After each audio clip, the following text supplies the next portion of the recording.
Have you ever woke up wondering why you feel so exhausted and unprepared for your day? How much sleep you get per night is important. Sleep is a condition of body and mind where the nervous system is inactive, muscles are relaxed, eyes are closed, and consciousness is practically suspended. As a college student who doesn't get much sleep, I found it very interesting to learn just how important sleep actually is. In college, it can be difficult to get the recommended hours of sleep due to early classes, tons of homework, and any other activities you may be involved in. Today, I'm here to inform you on the importance of sleep and ways to ensure that you get the recommended amount of sleep to be able to function at top performance throughout your day.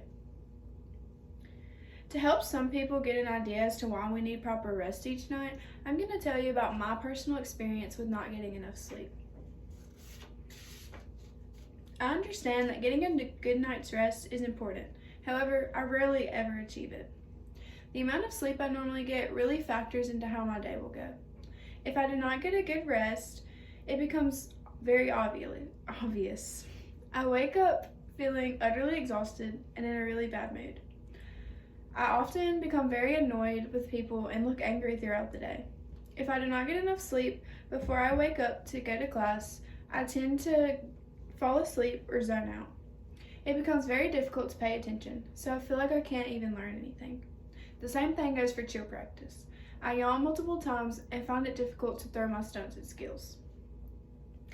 Now, many people know that getting enough rest is important, but how much sleep is enough sleep? Here is a list of exactly how many hours the doctors at Mayo Clinic recommend for each age group and why. They say that newborns should get 14 to 17 hours a day, 3 to 5-year-olds should get 10 to 13 hours of sleep a day, 14 to 17-year-olds should get 8 to 10 hours of sleep, and adults should get 7 to 9 hours of sleep. Eric Olson stated that some people claim to feel rested on just a few hours of sleep a night, but their performance is likely affected.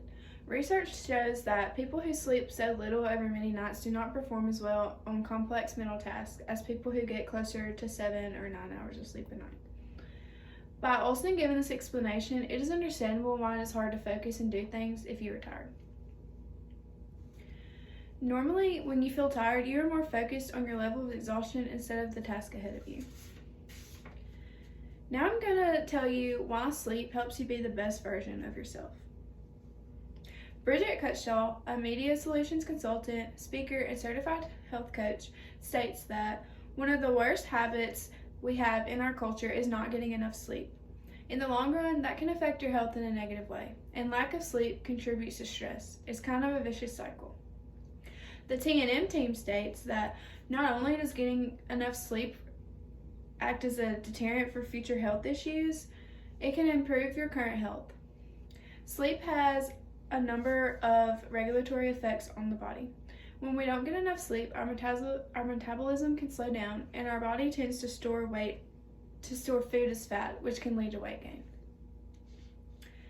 As you can tell, getting enough sleep is important to our bodies and our minds. The right amount of sleep allows you to feel awake and refreshed, so you can start the day more focused and ready for whatever comes your way.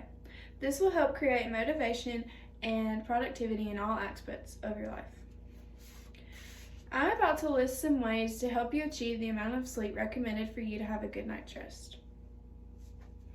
Over the past few years, getting a good amount of sleep has become a problem for many people. Both sleep quality and quantity have really declined. Ruby Moyer has given a few evidence-based tips to sleep better throughout the night. One way to increase the amount of quality of sleep would be to reduce any daytime naps that are not part of your normal routine. Ruby stated that sleeping in the daytime can confuse your internal clock, meaning that you struggle to sleep at night. In fact, one study, participants ended up being more tired after taking a nap during the day. This puts a negative effect on your nightly sleep schedule, making it harder to fall asleep and stay asleep, which can cause you to get less hours than you're aiming for. Another way to increase the amount of sleep you get is to not drink alcohol at night. Rumi also stated that alcohol is known to cause or increase symptoms of sleep apnea, snoring, and disruptive sleep. It also alters nighttime melatonin production, which plays a key role in your body's circadian rhythm. Alcohol is a depressant and a stimulant, and this is why it causes you to wake up so early after a night of drinking. To be able to get a good night's rest, it would be super helpful to stay away from the alcohol.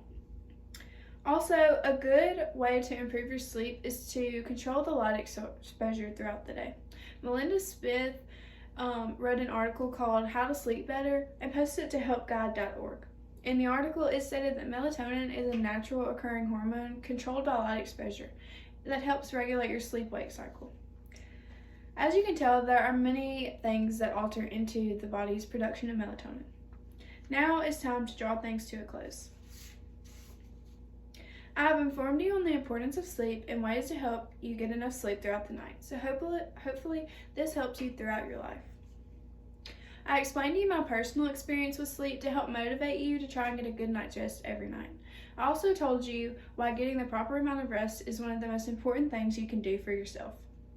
My main focus throughout the speech was to try and help people get a better understanding of the importance of sleep, the effects it can have on your body, and ways to ensure that you get the right amount of sleep that you truly need.